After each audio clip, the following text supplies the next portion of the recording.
Seja muito bem-vindo ao canal Filhos da Virgem Maria.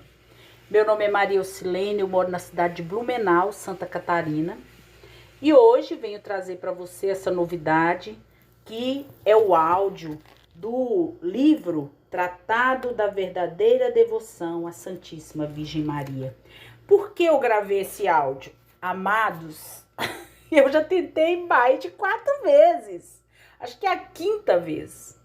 E sempre acontece uma coisa que eu não consigo dar o passo para frente. Mas dessa vez não vai acontecer nada, porque pela graça de Deus estou dentro do coração da Imaculada Conceição de Maria. É ela que vai me proteger neste tempo. Eu quero pedir a sua intercessão para que juntos possamos vencer essa batalha. Acompanhe comigo. Este áudio é dedicado a você. Se por acaso você tem essa dificuldade, reze junto comigo. Eu rezo para você, você reza para mim. Um beijo no seu coração. Salve Maria! Tratado da verdadeira devoção à Santíssima Virgem Maria. Pelo sinal da Santa Cruz, livrai-nos Deus, nosso Senhor, dos nossos inimigos. Em nome do Pai, do Filho e do Espírito Santo. Amém. Vinde, Espírito Santo, enchei os corações dos vossos fiéis e acendei neles o fogo do vosso amor. Enviai, Senhor, o vosso Espírito, e tudo será criado, e renovareis a face da terra. Oremos, ó Deus, que instruíste os corações dos vossos fiéis. Com a luz do Espírito Santo, fazei com que apreciemos retamente todas as coisas, segundo o mesmo Espírito, e gozemos sempre da vossa consolação. Por Cristo nosso Senhor. Amém. Leitura do livro de São Luís Maria de Montfort. Primeiro capítulo. Nós estamos na introdução, na página 19. Maria no desígnio de Deus. Foi pela Santíssima Virgem Maria que Jesus Cristo veio ao mundo, e é também por ela que deve reinar no mundo. A humildade de Maria. Durante a vida, Maria permaneceu muito oculta. É por isso que o Espírito Santo e a Igreja lhe chamam Alma Mater, mãe escondida e secreta. A sua humildade foi tão profunda que não teve na terra atrativo mais poderoso, nem mais contínuo, que o de se esconder de si mesma e de toda a criatura, para que só Deus a conhecesse. A fim de entender aos pedidos que ela lhe fez, para que a ocultasse, empobrecesse e humilhasse, aprovou a Deus ocultá-la na sua conceição e nascimento, na sua vida, mistérios, ressurreição e assunção, aos olhos de quase toda a criatura humana. Seus próprios pais não a conheciam, e os anjos perguntavam muitas vezes entre si: quem é esta? Livro Cântico dos Cânticos, capítulo 8, versículo 5. Porque o Altíssimo lhe escondia, ou se alguma coisa lhes revelava a seu respeito, infinitamente mais lhes ocultava. Deus Pai consentiu em que ela não fizesse milagres em vida, pelo menos manifestos, embora lhe tivesse dado poder para isso. Deus Filho permitiu que quase não falasse, embora lhe tendo-lhe comunicado a sua sabedoria. Deus Espírito Santo deixou que os seus anjos, apóstolos e evangelistas falassem muito pouco sobre ela, apenas o necessário para dar a conhecer Jesus Cristo, apesar de ela ser a sua esposa fiel. Maria, a obra-prima de Deus. Maria é a obra-prima por excelência do Altíssimo, cuja posse e conhecimento ele reservou para si. Maria é a mãe admirável do Filho, o qual quis humilhá-la e escondê-la durante a vida para favorecer a sua humildade. Para este fim, tratava pelo nome de mulher. João 2, versículo 4. E João 19, versículo 26. Como a uma estranha, embora no seu coração a estimasse mais do que a todos os anjos e a todos os homens. Maria é a fonte selada e a esposa do Espírito Santo. onde só ele tem entrada. Maria é o santuário e o repouso da Santíssima Trindade, onde Deus está mais magnífica e divinamente que em qualquer outro lugar do universo, sem excetuar a sua morada acima dos querubins e serafins. Neste santuário, nenhuma criatura, por mais pura que seja, pode entrar, a não ser por grande privilégio. Digno como os santos, a Divina Maria e o paraíso terrestre de um novo Adão, onde ele encarnou por obra do Espírito Santo, para aí operar maravilhas incompreensíveis. É o grande, o divino mundo de Deus, onde há belezas e tesouros inefáveis. É a magnificência do Altíssimo, onde ele escondeu como em seu seio o seu Filho único e nele tudo o que há de mais excelente e precioso.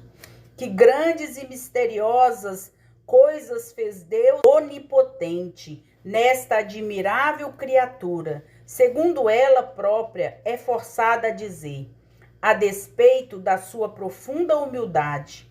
O poderoso fez em mim grandes coisas. Lucas 1, versículo 24.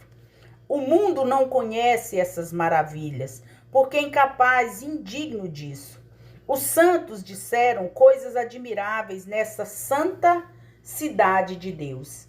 E segundo o seu próprio testemunho, nunca foram tão eloquentes, nem tão felizes como quando ela falava. E depois disso exclamavam que a sublimidade dos seus méritos, que chegam até o trono da divindade, não se pode perceber, que a extensão da sua caridade, maior que a terra, não se pode medir, que a grandeza do seu poder, que até sobre o Deus se estende, não se pode compreender. E, finalmente, que a profundeza da sua humildade e de todas as suas virtudes e a graça é um abismo insondável. Ó sublimidade incomensurável, ó abismo impenetrável! Todos os dias, de um extremo a outro da terra, no mais alto dos céus, no mais profundo dos abismos, tudo proclama e publica a admirável Virgem Maria. Os 9 coros dos anjos, os homens que ambos os sexos, idades, condições ou religiões, os bons e os maus, e até mesmo os demônios, são forçados a chamá-la de bem-aventurada. Quer queiram, quer não. A isso os obriga a força da verdade. Como diz São Boaventura, todos os anjos lhe cantam no céu, incessantemente, Santa, Santa, Santa Maria, Mãe de Deus e Virgem, e todos os dias lhe oferecem milhões de vezes a saudação angélica, Ave Maria, prostrando-se na sua presença e pedindo-lhe a mercê de os honrar com algumas das suas ordens. O próprio São Miguel, disse Santo Agostinho, embora seja o príncipe de toda a corte celeste, é o mais diligente em lhe prestar toda espécie de homenagens e em fazer com lhes tributem constantemente aguardar a honra de por ela ser mandado em auxílio a alguns dos seus servos. Toda a terra está cheia da sua glória, particularmente entre os cristãos, que a tomam por patrona e protetora, em muitos reinos, províncias, dioceses e cidades. Quantas catedrais consagradas a Deus sobre sua invocação! Não há igreja sem um altar em sua honra, região ou cantão sem alguma de suas miraculosas imagens, antes as quais toda espécie de males são curados e se alcança toda espécie de bem. Quantas confrarias e congregações em sua honra! Quantos institutos religiosos colocados sob o seu nome e proteção! Quantos confrades e irmãs daquelas confrarias! Quantos religiosos e religiosas de todos estes institutos publicam os seus louvores e anunciam as suas misericórdias. Não há criancinha que, balbuciando a Ave Maria, a não louve. Não há pecador, por mais empedernido, que não tenha ao menos uma centelha de confiança nela. E não há até demônio algum no inferno que, temendo-a, a não respeite. Depois disso, forçoso é dizer com os santos: Maria não foi ainda suficientemente louvada e exaltada, honrada, amada e servida. Merece ainda muito mais louvor, respeito, amor e serviço. Por isso devemos dizer com o Espírito Santo: toda a glória da filha do rei lhe vem do interior. Salmo 44, versículo 14. É como se toda a glória exterior que o céu e a terra lhe tributam, a porfia, não fosse nada em comparação com a que recebe interiormente do Criador. As pequenas criaturas desconhecem essa glória por não poderem penetrar no mais íntimo segredo do Rei. Depois de tudo isso, temos que exclamar, como o apóstolo: nem os olhos viram, nem os ouvidos ouviram, nem o coração do homem compreendeu. 1 Coríntios, capítulo 2, versículo 9. As belezas, as grandezas e a excelência de Maria, o mais sublime milagre da graça, da natureza e da glória. Se quereis compreender a mãe, diz um santo, procurai compreender o filho. Ela é digna mãe de Deus, que toda a língua aqui emudeça. Foi o meu coração que ditou o que acabo de escrever, com particular alegria, a fim de demonstrar como Maria Santíssima tem sido insuficientemente conhecida até agora, e como é esta uma das razões por que Jesus Cristo não é conhecido como deve ser. Se é certo que o conhecimento e o reino de Jesus Cristo se estabelecerão no mundo, não há mais que uma consequência necessária do conhecimento e do reino da Santíssima Virgem Maria. Ela deu Jesus Cristo ao mundo a primeira vez e há de fazê-lo restabelecer também a segunda vez. Necessidade da verdadeira devoção a Maria. Como toda a igreja, confesso que Maria, não sendo mais que uma simples criatura, saída das mãos do Altíssimo, é menor que um átomo, ou antes não é nada em comparação com a sua majestade infinita, visto que só Deus é aquele que é. Êxodo 3, versículo 14. Por conseguinte, este grande Senhor, sempre independente e bastando-se a si mesmo, não teve nem tem absoluta necessidade da Santíssima Virgem para o cumprimento dos seus desígnios e para a manifestação da sua glória. Basta-lhe querer para tudo fazer. No entanto, supostas as coisas como são, tendo Deus querido começar e acabar as suas maiores obras pela Virgem Santíssima, depois de a formar, digno que é de crer que não mudará de procedimento em todos os séculos. Romanos 11, versículo 29. Ele é Deus e não muda nem os seus sentimentos, nem a sua conduta. Artigo 1º, princípios. Primeiro princípio: Deus quis servir-se de Maria na encarnação. Deus Pai e Maria.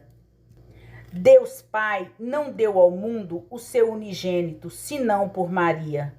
Por mais ardentes que fossem os suspiros dos patriarcas e das suas súplicas que durante 4.000 anos lhe fizeram os profetas e os santos da antiga lei, para obterem esse tesouro, só Maria o mereceu. Só ela encontrou graça diante de Deus, pela força das suas orações e pela grandeza das suas virtudes. Diz Santo Agostinho que, não sendo o mundo digno de receber o Filho de Deus diretamente das mãos do Pai, este o deu a Maria, para que os homens o recebessem por ela, o Filho de Deus, fez-se homem para nos salvar. Mas foi em Maria e por Maria. Deus Espírito Santo formou Jesus Cristo em Maria, mas só depois de lhe ter pedido o consentimento por um dos primeiros ministros da sua corte. Deus Pai, para dar a Maria o poder de produzir o seu filho e todos os membros do seu corpo místico, comunicou-lhe a sua fecundidade, na medida em que uma simples criatura o podia receber. Deus Filho e Maria.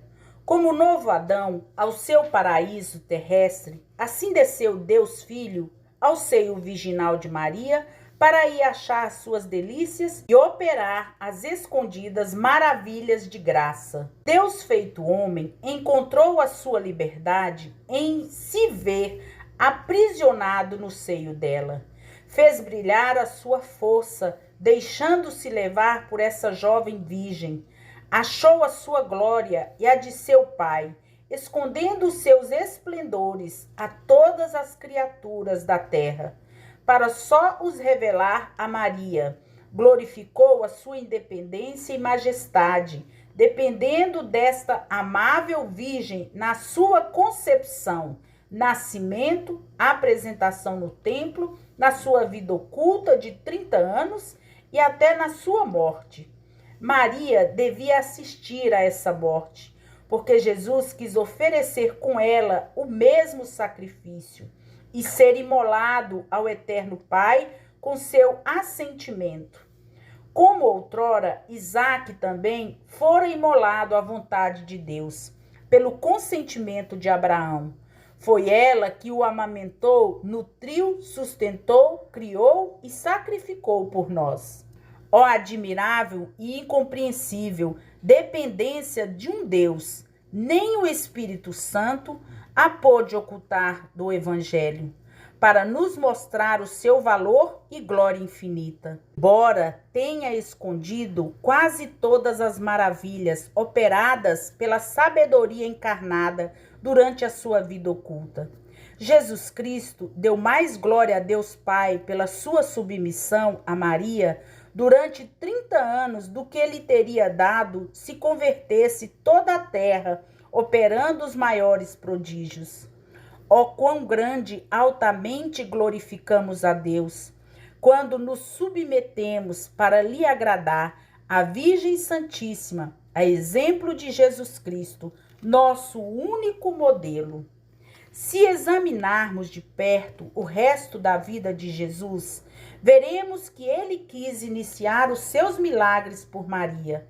Santificou São João no seio de sua mãe, Santa Isabel pela palavra de Maria. Logo que ela falou, João ficou santificado, e esse foi o primeiro milagre de Jesus na ordem da graça. Lucas 1, versículo 41 a 44. Nas bodas de Caná, Jesus mudou a água em vinho, atendendo ao humilde pedido de sua mãe, e este foi o seu primeiro milagre na ordem natural. João, capítulo 2, versículo de 1 a 11. Começou e continuou os seus milagres por Maria. Por ela os continuará até o fim dos séculos. Deus Espírito Santo e Maria. Sendo o Espírito Santo estéril em Deus, isto é, não produzindo nenhuma outra pessoa divina, tornou-se fecundo por Maria, a quem desposou.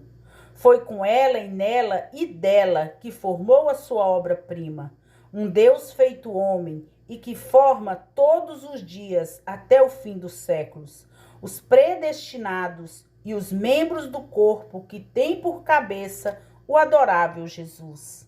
É por isso que quanto mais numa alma ele encontra Maria, mais amada e inseparável esposa, tanto mais operante e poderoso se torna para produzir Jesus Cristo nessa alma, e essa alma em Jesus Cristo. Não se quer dizer com isso que a Santíssima Virgem deu ao Espírito Santo a fecundidade, como se ele a não tivesse. Ele é Deus e por isso possui a fecundidade, ou a capacidade de produzir. Tal como o Pai e o Filho, embora não transformem em ato, produzindo outra pessoa divina. O que se quer dizer é que o Espírito Santo reduz ao ato a sua fecundidade por intermédio da Santíssima Virgem. Mas o Espírito Santo quer servir-se dela, embora disso não tenha uma necessidade absoluta, para produzir nela e por ela Jesus Cristo e os seus membros. Mistério de graça, escondido mesmo aos cristãos, mais sábios e mais espirituais. Segundo princípio, Deus quer servir-se de Maria na santificação das almas. A obra da Santíssima Trindade em Maria. Procedimento que as três pessoas da Santíssima Trindade tiveram na encarnação e a primeira vinda de Jesus Cristo, tem-no ainda todos os dias, de uma maneira invisível na Santa Igreja, e tê-lo-ão até a consumação dos séculos na última vinda de Jesus Cristo. Deus Pai juntou todas as águas e as chamou-as de mar. Juntou todas as suas graças e as chamou-as de Maria. Este grande Deus tem um tesouro ou celeiro riquíssimo, onde encerrou tudo o que tem de belo, de resplandecente, de raro e precioso, incluindo o seu próprio Filho. E este tesouro imenso não é outro a não ser Maria, a quem os santos chamam o tesouro do Senhor, de cuja plenitude os homens são enriquecidos. Deus Filho comunicou à sua mãe tudo o que adquiriu pela sua vida e morte, os seus méritos infinitos e as suas admiráveis virtudes. Fê-la tesoureira de tudo o que o Pai lhe deu como herança. E assim é por meio de Maria que aplica os seus méritos, os seus membros, que comunica as suas virtudes e distribui as suas graças. Ela é o seu canal misterioso, o seu aqueduto, por onde faz passar suave e abundantemente as suas misericórdias. Deus Espírito Santo comunicou a Maria, sua fiel esposa, os seus dons inefáveis e escolheu-a para dispensadora de tudo quanto possui. Desse modo, ela distribui a quem quer, quando quer, como e quando quer todos os seus dons e graças, e nenhum dom celeste é concedido aos homens sem que passe por suas mãos virginais. Porque tal é a vontade de Deus, que quis que tudo recebamos por Maria. Desta forma, é enriquecida, elevada e honrada pelo Altíssimo, aquela que durante toda a vida se fez pobre, se humilhou e escondeu até o mais profundo nada em sua extrema humildade. São esses os sentimentos da Igreja e dos santos padres. Se eu falasse para os espíritos fortes da nossa época, estender-me-ei ia a aprovar mais vastamente tudo o que estou a expor de um modo simples, por meio da Sagrada Escritura dos santos padres, de quem citaria as passagens latinas e por meio de suas muitas sólidas razões, que se poderão ler amplamente expostas pelo venerável Padre Poiré, na sua tríplice Coroa da Santíssima Virgem. Mas falo particularmente para os pobres e simples, que tendo maior boa vontade e mais fé que o comum dos sábios, creem mais simplesmente e com mais mérito. Por isso, contento-me com declarar-lhes simplesmente a verdade, sem me deter com a citação de todas essas passagens latinas, que não compreendem. Não deixarei, por entanto, de citar algumas, sem todavia me esforçar por procurá-las. Continuemos. Jesus, filho de Maria. Visto que a graça aperfeiçoa a natureza e a glória aperfeiçoa a graça, é certo que nosso Senhor no céu é ainda tão filho de Maria como foi na terra. Conservou, portanto, a submissão e a obediência do mais perfeito de todos os filhos para com Maria, a melhor das mães. Cuidemos, porém, de não ver nesta dependência rebaixamento algum de Jesus, ou alguma imperfeição. Maria, estando infinitamente abaixo de seu filho, que é Deus, não se lhe impõe como uma mãe da terra o faz a seu filho, que lhe é inferior. Maria está toda transformada em Deus, pela graça e pela glória, que transformam nele todos os santos. Por isso não pede, não quer, não faz nada que seja contrário à eterna e imutável vontade de Deus. Quando, pois, se lê nos escritos de São Bernardo, São Bernardino, São Boaventura, etc., que no céu e na terra tudo está sujeito a Maria, até o próprio Deus, deve apenas entender-se que a autoridade de Deus lhe quis conceder é tão grande que parece igualar o poder divino, e que as suas orações e súplicas são tão poderosas junto de Deus que equivalem sempre a ordens junto da sua majestade. Ele não resiste nunca à oração de sua dileta mãe, porque é sempre humilde conforme a sua vontade.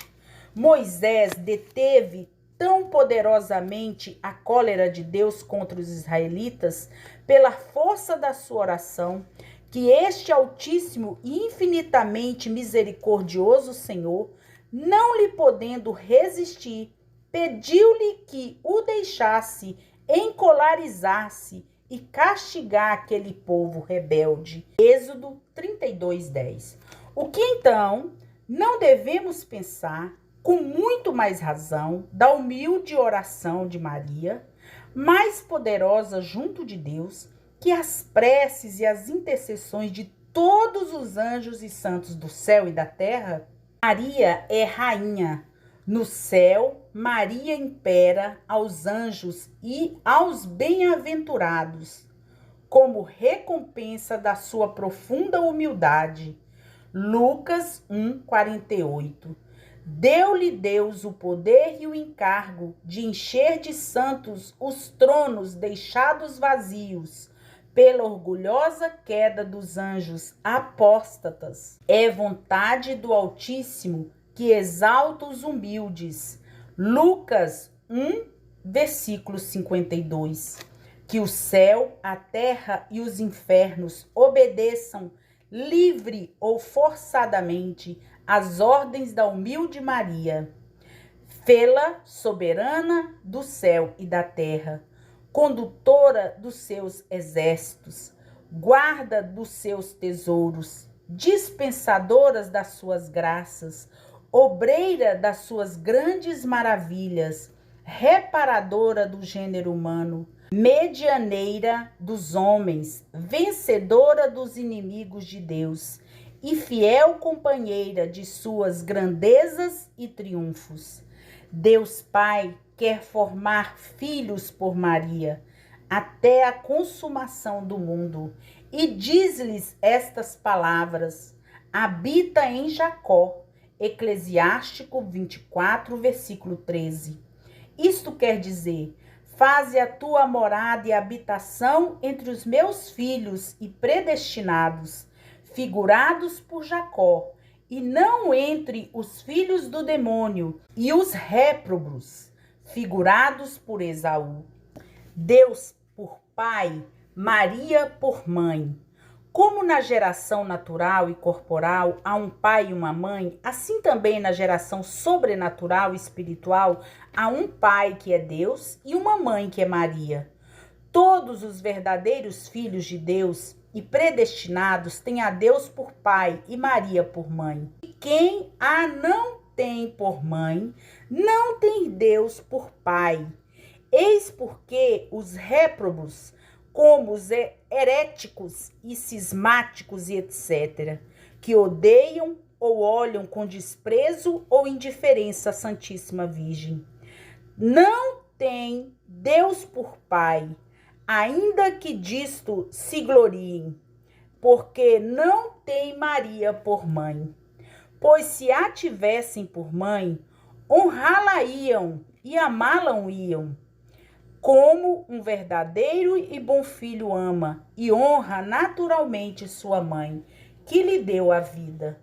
O sinal mais infalível e indubitável para distinguir um herético, um homem de má doutrina, um réprobo, de um predestinado, é que o herético e o réprobo não têm senão desprezo ou indiferença pela Santíssima Virgem. Com suas palavras e exemplos, abertamente ou às ocultas, esforçam-se por lhes diminuir o culto e o amor, e por isso, por vezes, sobre belos pretextos.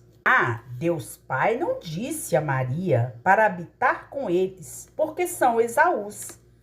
Deus Filho quer ser formado e, por assim dizer, encarnar todos os dias, intermédio de sua muito amada mãe, nos seus membros, e diz-lhe: recebe Israel por herança. Eclesiástico 24:13. Ave Maria, cheia de graça, o Senhor é convosco, bendita sois vós entre as mulheres, bendito é o fruto do vosso ventre, Jesus. Santa Maria, Mãe de Deus, rogai por nós os pecadores, agora e na hora de nossa morte. Amém. Em nome do Pai, do Filho e do Espírito Santo. Amém. Deus te abençoe.